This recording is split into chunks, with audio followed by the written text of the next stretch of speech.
Hello and welcome to Love Lust Betrayal. Before starting the story, please subscribe and press bell icon. Thanks. Let's dive into the story. It was a serene morning in the coastal town of Windermere. Ethan sat at the breakfast table, the warm aroma of freshly brewed coffee mingling with the salty breeze wafting through the open window. Across from him, Clara, his wife of 5 years, scrolled through her phone, her expression distant. Sophie, Clara's 19-year-old daughter from her previous marriage, sat quietly at the end of the table, absent-mindedly eating her cereal. The rhythmic clink of spoons against bowls and the occasional chirp of birds outside filled the silence. Ethan had always found comfort in these morning routines, but lately, something felt off. Clara, once a vibrant and attentive partner, had grown distant. She was evasive, her phone seemingly glued to her hand, and the warmth she used to share with Ethan had cooled. He tried to brush it off as stress, maybe a phase, but his gut told him otherwise. He couldn't ignore the signs. Her late-night messages, the secret of smiles as she glanced at her screen, and the way she avoided his gaze were all red flags.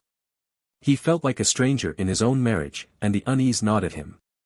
Clara had come into his life at a time when both of them were looking for solace. She had just escaped an abusive marriage with Victor, a man whose violent tendencies had left her emotionally and physically scarred. Ethan admired her strength and resilience, and their connection felt like a beacon of hope for both of them. Along with Clara came Sophie, who had been wary of Ethan from the start. While he had tried to bond with her, Sophie remained aloof, her loyalty firmly tied to her mother. Ethan's suspicions about Clara's behavior weighed heavily on him. One evening, after weeks of growing tension, he decided he couldn't live with the uncertainty any longer. He hired a private investigator, a decision that felt like a betrayal of trust but one he deemed necessary to protect his sanity. 2 weeks later, the investigator delivered his findings. Clara was meeting Victor in secret. The same man who had caused her so much pain was now back in her life. Ethan's heart sank as he reviewed the photos and messages, each one a dagger to his chest. The confrontation came sooner than Ethan had anticipated. Clara had been preparing breakfast when he decided to address the issue. "Clara," he began, setting his mug down carefully. "We need to talk." She looked up, startled. "What about?" "About Victor." Her hands froze mid-motion, a flicker of panic crossing her face before she masked it with forced calmness. "What about him?" "You've been seeing him," Ethan said evenly. "Don't deny it." "I have proof." Clara's eyes widened briefly, then narrowed. "It's not what you think," she replied, her tone defensive. "He's changed. He's apologized for everything. I need closure." Ethan's jaw tightened. "Closure? Meeting him secretly, exchanging intimate messages, that's not closure, Clara. That's betrayal." "You don't understand," she snapped. "He's the only one who knows the person I was before everything fell apart. There's a connection you can't understand." "Then why did you marry me?" Ethan's voice was calm, but the pain behind it was unmistakable. "If Victor is who you want, why did you build a life with me?" Clara looked away, her silence speaking volumes. The next day, Clara made her intentions clear. "I need time to figure things out," she said over dinner. "I'm going to stay with Victor for a month." Ethan stared at her, disbelief and anger swirling within him. "You're leaving me to stay with the man who abused you? Does that sound same to you?" Clara's expression was defiant. "He's changed. And I've told you, it's not cheating because I'm being honest about it." Ethan laughed bitterly. "So, honesty absolves you of betrayal? That's a new one." Their argument spiraled until Clara stormed off, leaving Ethan seething. That night, he made a decision. If Clara was determined to leave, he wouldn't stop her. But he would protect himself in the process. The following day, Ethan presented Clara with a document. "If you're going to do this, we'll do it legally. This agreement states that for the next 30 days, we are separated. I'm not responsible for you or Sophie financially or otherwise, and I'm free to do as I please." Clara hesitated but signed the papers. Her confidence in her decision left Ethan both heartbroken and resolved. Clara left that weekend, with Sophie accompanying her to Victor's house. Ethan watched them drive away, a mix of sadness and relief washing over him. Alone in the house, he began to make his own plans. He started by selling Sophie's car, a gift he had bought her as a gesture of goodwill. Next, he liquidated their joint accounts, transferring the funds to a private account. The house, too, was listed for sale. Ethan realized he needed a fresh start, free from the shadows of betrayal. Meanwhile, life at Victor's house wasn't the rosy picture Clara had envisioned. Victor hadn't changed. His charm quickly gave way to controlling behavior, and the cracks in his facade became impossible to ignore. Sophie, initially supportive of her mother, grew increasingly disillusioned as she witnessed Victor's volatility. She began to see Ethan in a new light, recognizing how he had provided stability she had taken for granted. Ethan spent the first few days after Clara's departure in solitude, sorting through his emotions. Anger, betrayal, and heartbreak came in waves, but with each passing day, he began to see a path forward. He had been a loyal husband and stepfather, and while the betrayal had shattered his world, it also freed him from the burden of maintaining a relationship built on dishonesty. His first step was reclaiming control over his life. The house in Windermere held too many memories, both good and bad. Ethan listed it for sale and began planning a fresh start elsewhere. He also reached out to a lawyer to formalize the divorce process, ensuring that his financial interests were protected. One evening, as he sat on the deck overlooking the ocean, Ethan received a call from a childhood friend, James, who lived in Santorini. They hadn't spoken in years, but the conversation felt natural, as though no time had passed. James invited Ethan to visit and assured him that the island's serene beauty would help him heal. The idea appealed to Ethan.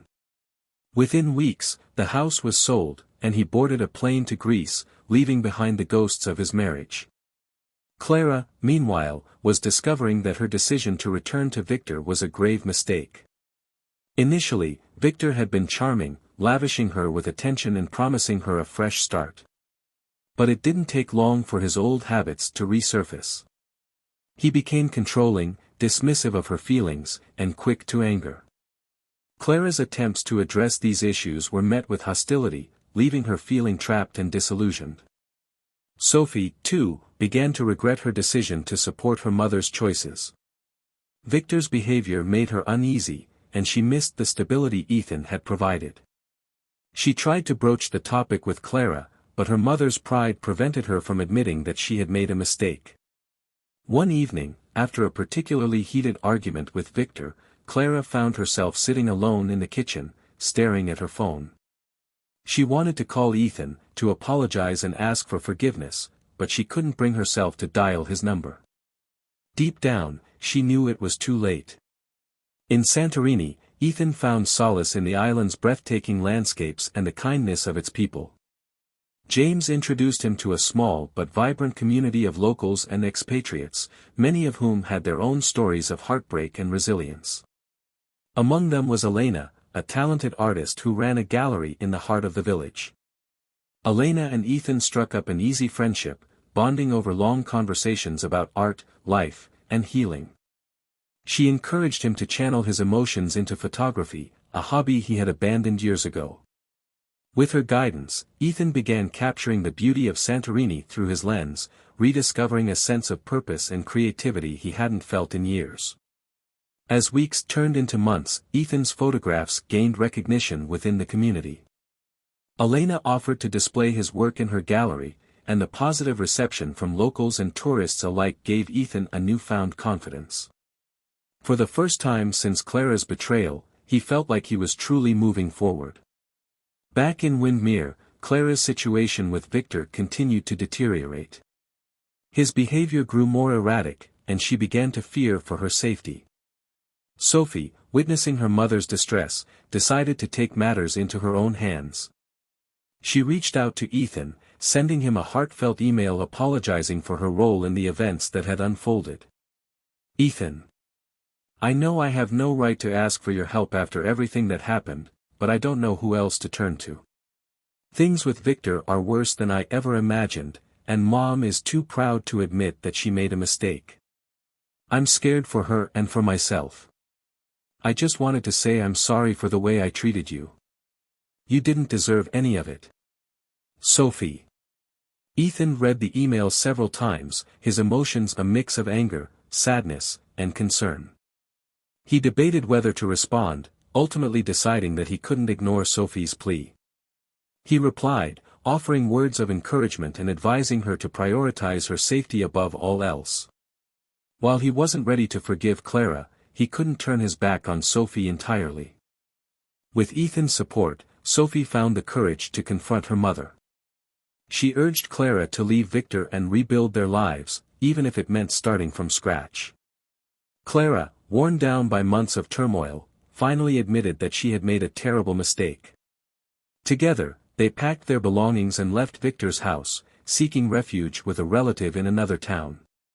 The process of rebuilding was slow and painful. Clara reached out to Ethan, apologizing for her actions and acknowledging the pain she had caused. While Ethan appreciated her honesty, he made it clear that he had moved on and had no intention of rekindling their relationship. "I wish you the best, Clara," he said during their final conversation. "But I've found peace here, and I can't let anything disrupt that." Ethan's life in Santorini continued to flourish. His work as a photographer brought him joy and recognition, and his friendship with Elena blossomed into something deeper. She became a source of inspiration and support, helping him see that the end of his marriage was not the end of his story but the beginning of a new chapter. On a sunny afternoon, as the waves lapped gently against the shore, Ethan stood with Elena in her gallery, admiring a photograph he had taken of the island's iconic blue-domed churches. It was a symbol of his journey, a reminder that even after the darkest storms, there is beauty to be found. In the end, Clara and Sophie learned valuable lessons from their ordeal. Clara vowed to never again let her past dictate her future, while Sophie focused on her education and personal growth. Though their relationship with Ethan was irreparably damaged, his influence remained a guiding force in their lives.